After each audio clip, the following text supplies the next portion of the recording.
真正的 Shandy。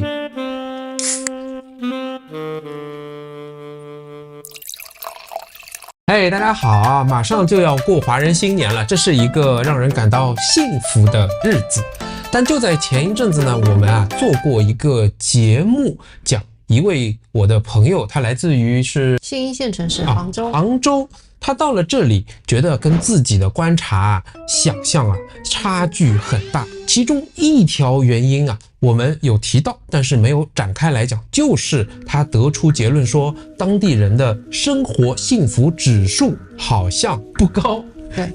当时是让我很震惊的，我也仔细聆听了。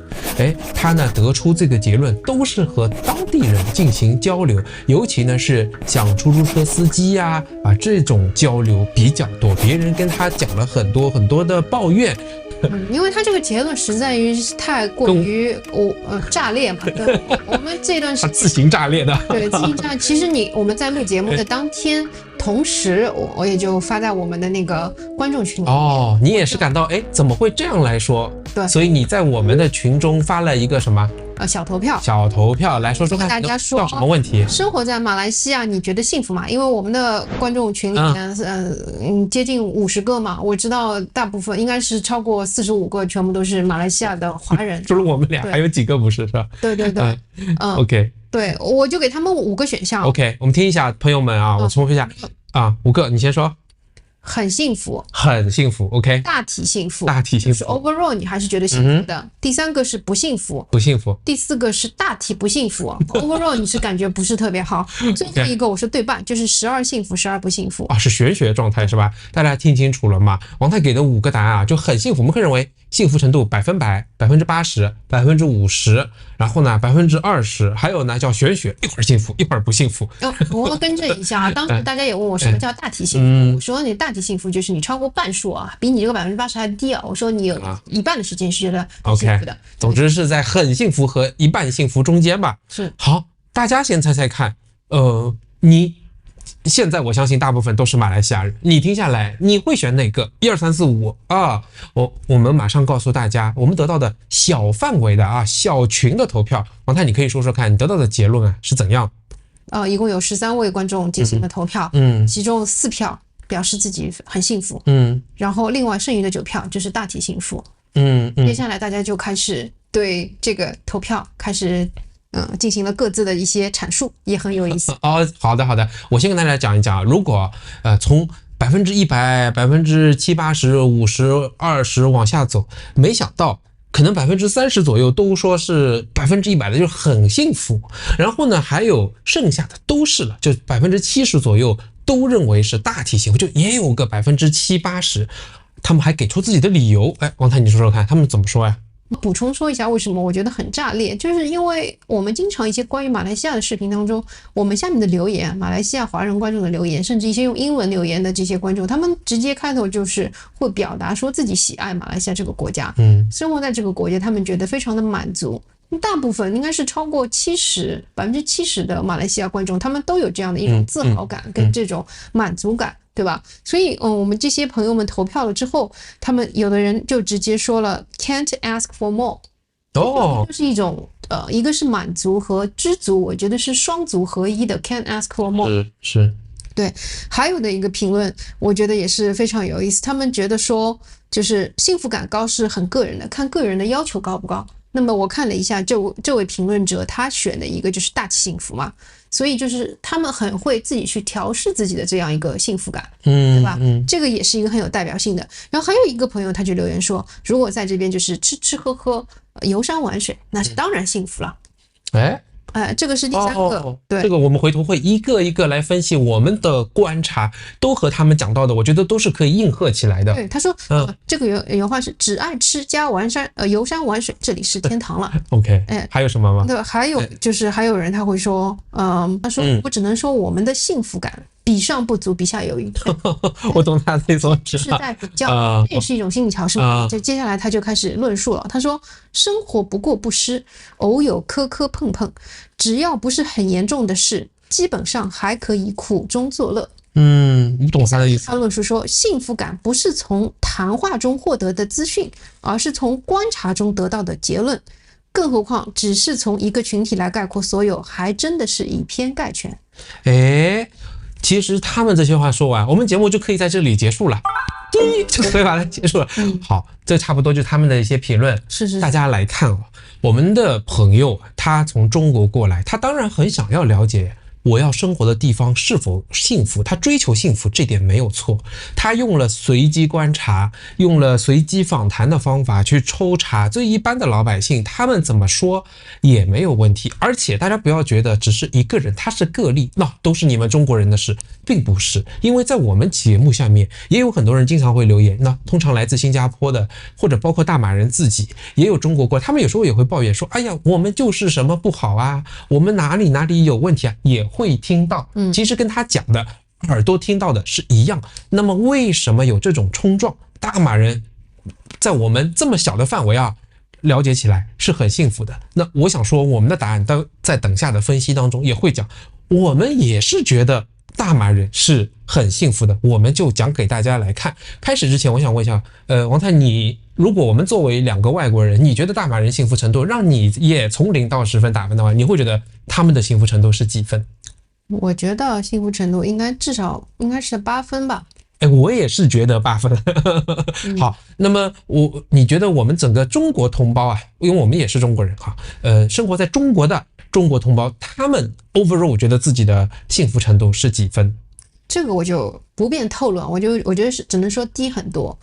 没问题。我想说呢，5分左右。朋友们，我想说讲这个并不是为了黑谁和突出谁，而是要知道说，我们观察大马人的幸福，在我们的观念中也是一种真的超出我们想象的幸福，因为我们从分数就可以看得出来。好，欢迎大家收看我们的节目如果你是新朋友，我们节目的宗旨就是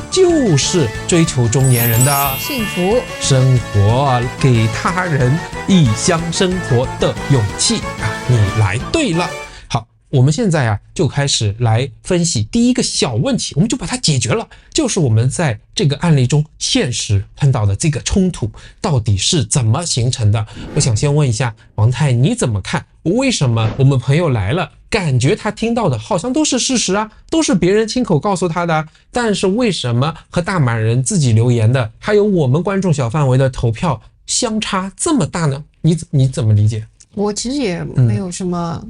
很多的这个我想不通，你知道吗？我就想了好几天，我想不通，我真的想不通。但是我可以给他几个反例就我们自己身边活生生的马来西亚朋友的这个，就我们身边这个活生生的马来西亚朋友的例子包括我们今天早上刚刚见了一位观众，这位观众神交研究，他是在中国的1线城市生活、工作、结婚，甚至生孩子，已经有16、17年的时间。他在去年把他的孩子，然后他们全家就搬回大马。他当时的原话我可以跟大家讲，我非常感动就是他说，我想让我的孩子感受一下他的妈妈曾经在马来西亚度过的童年。哇，这个听着很感动，因为有个人的情感在，他想把自己接受的那种美好，虽然我不能给你，我给你的只是钱、物质、关心，但是我想让你在我脑海中形成这种感情来传递给他。对，就今天让我特别有感触，就是他那个这句话让我特别感动，就是说我这个问题问过我自己，我如果重来，我愿意让我的孩子去享受我的童年吗？我的答案是否定的。对，但你还是不能回答说为什么出租车司机给到我们朋友的这些想法和大家的观感是不一样的。我觉得这位朋友，我们今天认识的新观众，他是在外面去历练过的，他有见过更好的生活，或者说是物质条件更丰富、节奏更快、效率更高的生活。他在自己人生所谓当打之年，他决定要在那个1线城市划上一个句号，要搬到这样的一个 slow pace 然后很有人情味的地方。这是一个不同群体的人，我觉得是一个聪明的决定。另外我们还有一对朋友，他们也是马来西亚长大的，然后在澳洲、英国求学，然后是做医生的，然后也是人到中年回到马来西亚，把他们的2个孩子从澳洲搬到马来西亚，让他们来接受马来西亚的教育。他们从小在马来西亚接受的是 international school 的教育，我觉得他们也是精英了，对吗？他们为什么会回来你这是2个就是说个体的一个案例嘛？对。那我还是想要了解，我们能不能给到这位杭州新一线过来的朋友他听到了以后觉得哎呀，大马人幸福指数不高，这个结论给出一个合理的解释呢？你有什么答案吗？我真想不出来，我这两天是努力试过了，不容易。我想讲一下我的看法，但是我们的观察还是真的不一定对，请大家一起来 comment 就是了，只要好好说话，不同意没关系，只要你有观点，如果那被称为一个观点的话，我的想法呢是，我觉得这是一种对应，大家知道有一种叫幸存者偏差。就是战争的时候，一架飞机飞回来了，大家看哪里有弹孔就把这里加强，下回它就不会被击中了。别人说错了，你看到它这里有弹孔，你把它加强是没用的，是因为那些被击中的它早就没有飞回来，所以你只看到一个很小的单一属相的这种样本。我想讲的就是我们朋友听到的可能叫做一种不幸存者，他也有一种偏差，不幸福者他也有一种偏差，就是司机他告诉他的只是把他生活中的不幸都暴露出来了。不过他想一想，逻辑上不能因为听到这个就得出说别人幸福指数不高，我能从根本上推翻他。就他有没有想过，愿意把自己的不满，把一个政府的问题，把他生活的周边的问题能够勇于表达出来，这本身就是一个生活在幸福国度的重要特征之一啊。他有没有想过他自己可能是有苦说不出啊？他所观察到的那些经济问题，他能够在微信公众号上去发布吗？他能在微博上多说上几句吗？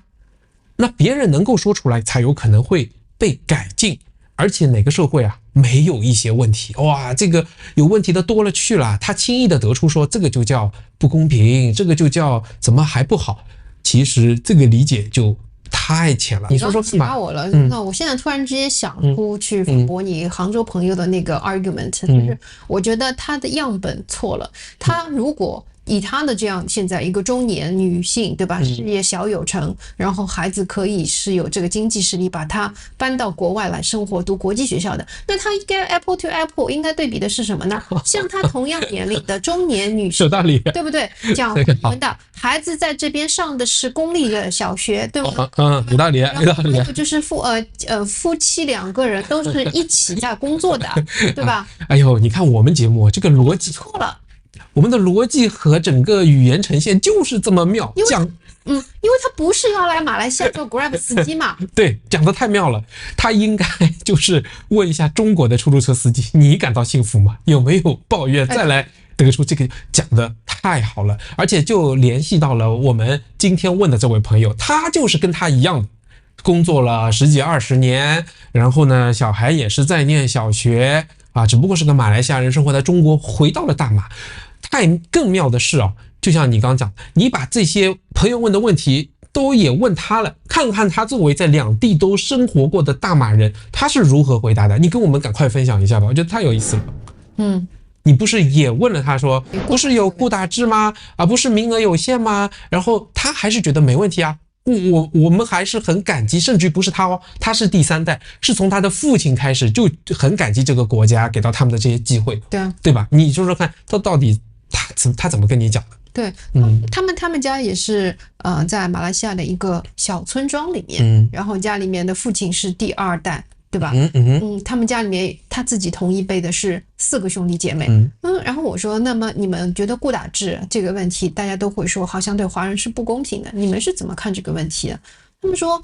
就是他们没有那么的所谓的受害人心态，他们觉得那个制度就是在那里的。对他们来讲的话，那自己也有别的，就所谓的上海人说的一句话叫鱼有鱼路，虾有虾路，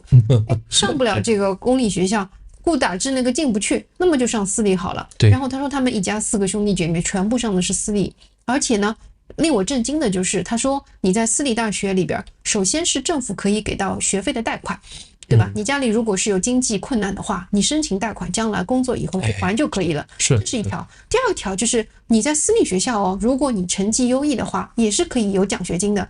奖学金可能是来自你所读的这个私立大学。还有一种呢，就是你可以去凭借自己的 GPA， 你的这个基点去申请国外的大学，国外的那个大学的奖学金你可以去那边国外去留学。对，路很多，而且路很好。对，他还提到说他们家就有他的几个兄弟姐妹就有努力申请去英国、澳洲，国家给他提供这样的机会，你只要回来 serve 一下几年就可以了，对吧？ service 几年，而且就是因为他的这些兄弟姐妹，其中有2位都是从医的嘛，就是国家给你这个机会，把你送到国外的医学院学完之后，你可以把你分配到这个政府的公立医院，在那边去轮转几年之后，你可以自由选择，你还是继续留下来，还是自己创业。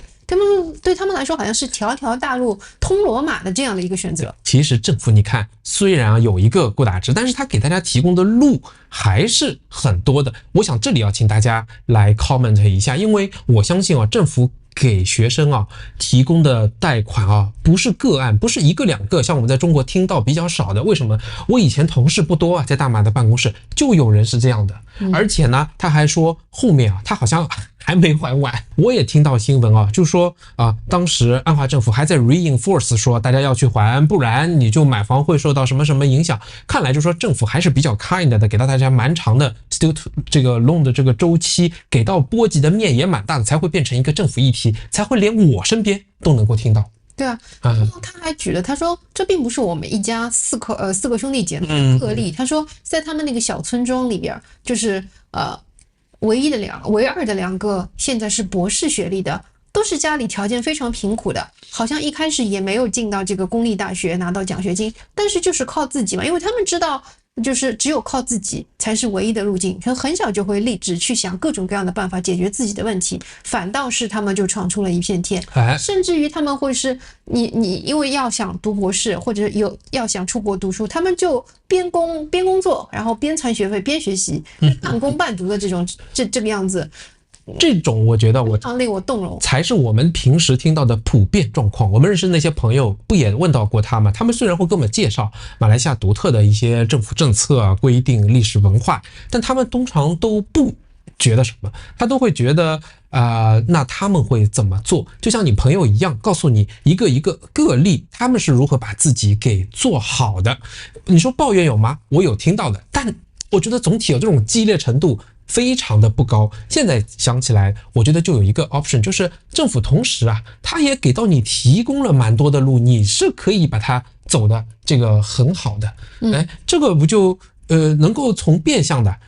从其他方面去解决这个问题嘛？其实大家不满意的才是说我什么路都不给你了。你比如说现在我们那个朋友提到的集采制度，你未来可能想买一点好的进口药就是连医生都没得选，你自己可能都很难再去买到，难度大大上升。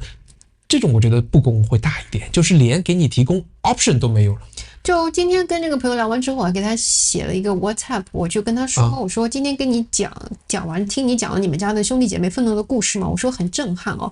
说传统的跟我听到一些主流的这个想法，觉得说不公平或者说是缺少这个机会是真的是不一样。然后他跟我说，他说路还是有的，可能曲折一些，在相比其他族群来的有限的机会里去争取，还是会有自己的天空。然后他还继续说，就是不光我的兄弟姐妹，我几个同学也是这样的例子，与其花时间抱怨，还不如花时间在能提升自己的事上努力。我听出来最重要的一条是什么？就是路还是有的。那多样性不是远突破我们在中国人是，就是首先它没有名校情节，不是说我一定要去名牌的大学，比如说马来亚大学，我其他大学就全部是垃圾学校，他不是，他觉得我公立上不了，私立，对吧？然后第二个专业的话也没有问题，你这个先学了一个本科专业，你将来研究生还可以转嘛，你有钱工作之后你再可以去深造嘛。然后第三个就是他们觉得上不上大学就是说你有没有这个造化，你可能像我们朋友也是，他一开始是有奖学金机会，突然之间就断供了，然后他就从高中毕业之后他就开始踏入社会了，就是读不懂大学对他们来说也是随缘，也不是那么强求。然后最后就是说考不考公务员，好像也不是像我们一样或者进不进国有企业一辈子稳定，也不是他们一个主流的想法。对，我们其实说着已经大家就我们开始从分析为什么我们朋友会得出不正确的结论，我们身边的人如何看待这个问题，已经看我们讲到了我们的思考，为什么我们觉得大马人是幸福的。真的是，而且他自强不息，不光体现在我们说读书工作上面，包括他们育儿也是。就是今天朋友也是很振兴我观念的一点，就是他们不会以全家之力去托举一个孩子，或者说孩子走上社会之后我还要去推他一把。他就说他家里面他妈妈对吧，4个孩子生，就跟大家做好规矩，说我是不给你带孙子的没有这种 daycare。然后他们就是非常神奇，他们说像那个孩子生出来之后，在马来西亚的话，2个月就可以送 daycare。而且 daycare 的时间是从早上可能9、10点钟一直到晚上6点，也就是说，你的职场的女性不会牺牲很多的这样的一个奋斗，所谓的事业上的这个上升期，然后去成为一个在家里面要相夫教子带娃的这样一个传统女性。我觉得这一点呢也是很重要的，因为政府给了你提供各种各样的路啊，然后在民间也有各种各样的选择，并且呢，整个社会你看啊，它对于这个成功，它对于一个人该如何生存，它的价值取向是光谱是很宽的，然后容忍程度是很大的。如果你生活在一个其他的社会，我并不说指中国，朋友们，就我们可以想象，它的政策也很好，它的经济发展也很好啊，没有各种各样的问题，但是呢，在社会文化上，他觉得你必须要拼，不能输啊！你的成功就在于仅限的一些选项的价值成功，比方说你有很好的职业，做医生、做律师，做这个什么教授，然后你只能赚很多钱才是成功。这种社会没有吗？在民主社会，在资本主义，在发达国家也有的。那我相信这里面的人，他的幸福指数应该不会比大马高。这是我看到的一些，我不想再举这些国家和地区了，我们讲过很多次了。但是我的观察就是不如大马来的幸福。对，而且你看啊，最后他们就是学业结束之后，他们踏上社会，可能也会一开始会去做打工人。但是我们现在大部分的朋友跟我们这样一样的年龄，你去看，他们很多人是有自己的事业的，是独立的，self-employed， 或者说是 part time， 然后还有自己创业的。我们还有朋友的我们儿子同学的家长做的是这个网上卖货的直播网红，对吧？你看他们就完全不是我们这种体系下的，他们是所谓无限可能啊，对，自己有自己的 business 啊。成功也是多元化的，如果你生活在价值比较取向单一相对单一，我们就以中国来说，那么我们讲了很多内卷啊、竞争啊、要你吃苦啊，都是来自于它的出入呢相对小。我对你的认可啊，也是比较窄的。那么大家都会去钻牛角尖，都会往一条路去走。很多人就会讲，哎呀，那你就不要内卷就好啦，不要参与竞争啊。我想告诉大家的是，他们或者说我们原先在中国，都是要被整个社会的价值观和制度给推着走的。内卷是个结果啊，并不是起因，并不是他主动的选择。所以你看，在大马幸福，我想重复一下政策啊，国家，还有呢就是整个社会文化。我记得啊，你在群里面跟大家聊，还得出一个结论，就是大家会觉得说，哎，咱们社会发展的平稳一点、慢一点是很好的，是个优势。对吧？这是不是也是一点？我们观众的这样的一个评价嘛，他们可能见过了太多，他们经常用的2个例子，就是一个是新加坡，一个是中国嘛，会觉得说经济一下子腾飞的话，会带来这个整个社会不可逆的人情味的缺失，还有一些道德观念上面的就不一样，然后人一切向前看之后，对于你生活上的改变，生活品质上的永久的扭曲，比如说科技与狠活，他们是不想看到这个。所以他们会觉得说，我们现在虽然发展的没有那么快，对吗？进入所谓的什么中等国家收入的这样的一个瓶颈状态，他们觉得挺好的。是我们在分享年味的这一期里面，我好像也有得出这个结论，就说明一个国家或者说这个一个某一个地区一大片区域啊，它的发展要是太快的话，也不是那么好，产生很多的断层，产生这个价值观的扭曲，让人会进入一个十字路口，感到无所适从，最终你就只能跟着恶魔走，就是朝追逐金钱这个方向去走，很容易让人，其实一个最明显的副作用就是很容易让人感到不幸福嘛，是吧？就比如讲说，我们在中国，我就是没有一个逛百货商店的习惯，我经常觉得逛百货商店我是兜里没钱逛不起，对吧？但是你看这边有钱没钱逛个商场，买不买都没有任何关系。Wilson 怎么了？你的肉烧坏了，怎么了？烧焦了。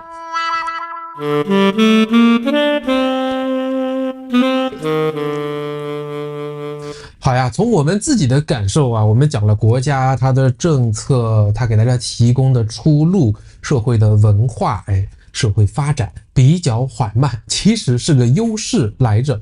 王菜，你还有一些什么样的观察，也是可以跟我们分享啊？大家都一致觉得说马来西亚最美的风景是人嘛。哎，对对对，我们也经常讲这句话。哎，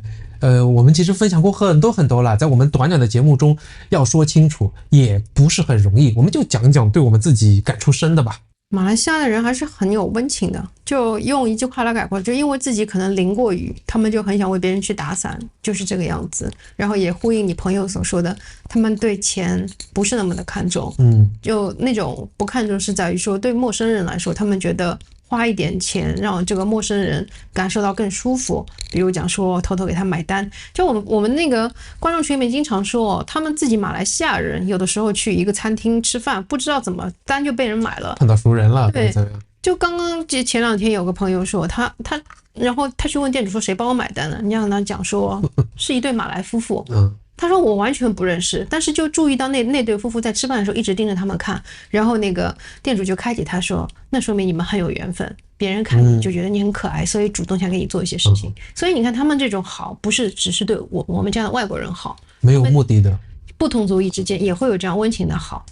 哎，这个就是光是这样一个案例，我觉得就非常生动了，可以解释很多的问题，对吧？我还在想真的一个人到了我们这个年龄，慢慢就会觉得他所生活的环境也是非常重要。我就想这些自然资源，哎呀，你看马来西亚真的是得天独厚的，真的是一片怎么讲呢？应该讲，我不知道能不能讲，就是像上帝赐予的一样，这种这么好的一个自然环境，天气也好，自然资源也好，这一切都是这样的完美。这个你看，在可能就沿着它的这个纬度一圈，能找到为数不多的地方又适合人居住，一切都还这么好，好像很难再找到其他类似的地方，可能也有但是不多几个。所以我会觉得像自然资源也是很重要的一点对我来说。是啊，就是这种自然资源，它不像我们经历过这种4季的严寒，然后一些农作物生长是诸多不便，再包括幅员辽阔，各种各样的加起来。我还有一个印象很深的，就是去年参加学校 International Day 的活动，就看我们所有的国家的还有地区的展台上面，最富足，然后最好客，然后这种家长们他们无私的去 donate 好多的这种食物，以至于真的是让你觉得他们感觉是专业的，就是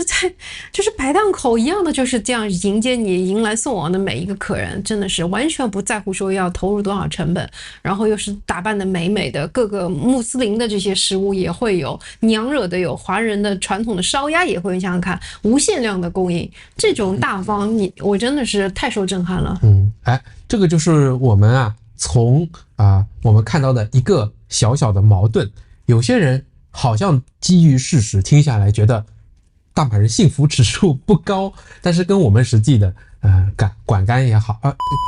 感官也好，跟我们和大家询问和聊天下来的情况来说差异巨大。我们呢进行了一些分析和思考，最后呢我在想这个事情我们肯定不是为了去看别人笑话，或者说就批判别人怎么不对，从一个案例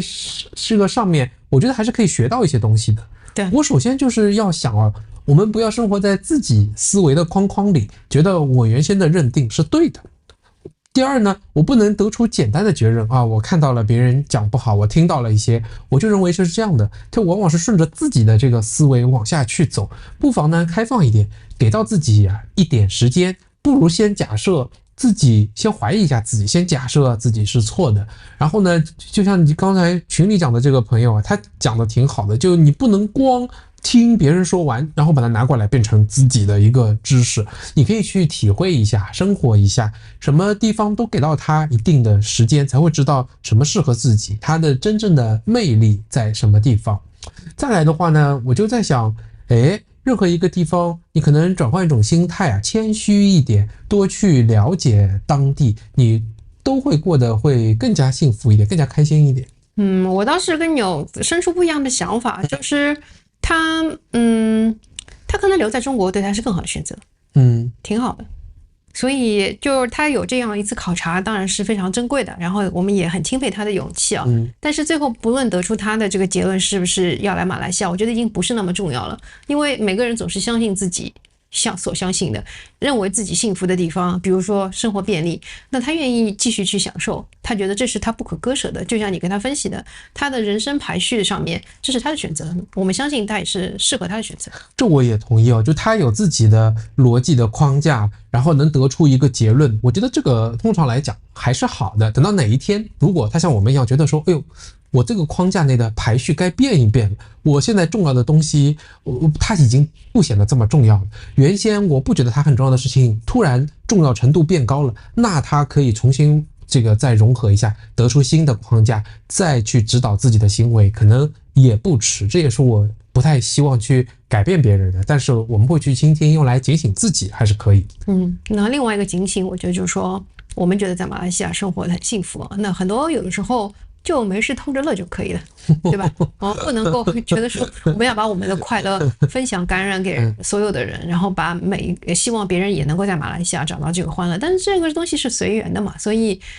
我们觉得快乐，我们就偷着乐，也是一种乐。好，那我们已经把它分享出来了，既偷着乐，也和大家一起众乐乐，大家都来一起多多 comment， 你有不同的想法最好不同意我们的没问题，我们就在